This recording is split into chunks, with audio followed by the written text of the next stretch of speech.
Comprendre fait partie de l'acte d'apprendre. Quelles sont les 4 étapes menant à la compréhension? Eh bien, on doit bien sûr comprendre la théorie, mais ce n'est pas assez.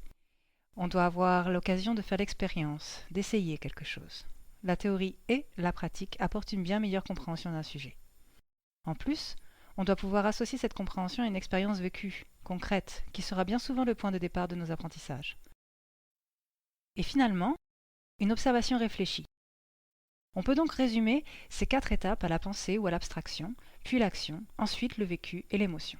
Enfin, l'observation, réflexion. 4 points par lesquels nous devons passer pour apprendre en profondeur. Imaginons que notre objectif soit d'apprendre à nous présenter lors d'un premier cours d'italien. Votre expérience concrète serait: quels mots connaissez-vous déjà? Que savez-vous du pays où on parle cette langue? On dira le mot pizza, la tour de Pise, Berlusconi, Da Vinci. Donc maintenant qu'on a mobilisé nos connaissances sur le sujet, on peut passer à la phase d'observation qui peut consister à regarder une vidéo ou écouter un audio, voire lire le texte associé où des personnes se présentent en italien. Vient ensuite la partie d'abstraction. Qu'est-ce qui a été dit? Comment? Peut-on tirer une règle lexicale, syntaxique ou grammaticale pour se présenter en italien?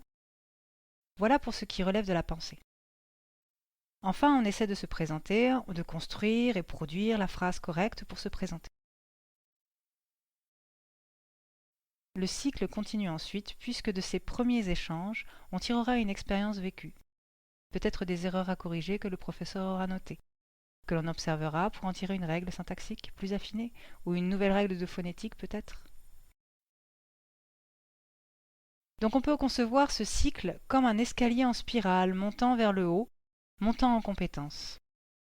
La maîtrise d'un sujet se développe en grimpant en haut de ce colimaçon.